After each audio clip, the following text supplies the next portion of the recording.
Okay, susubukan natin tong T-Eagle natin na scope kung malinaw siya.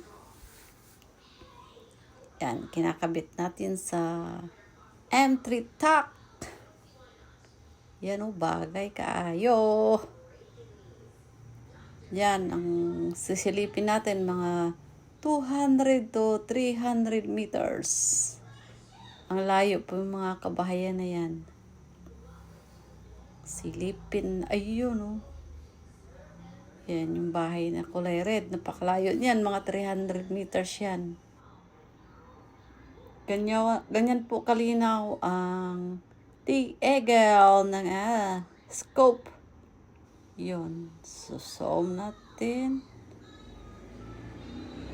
Yun o. T-Eagle, ang ganda pala yan. Linaw.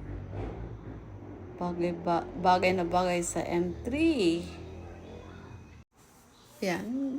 Ganun po kalinaw. Ganyan kalayo. 300 meters. Malinaw pa. Yun o. Ganyan po kalinaw ang T-Eagle.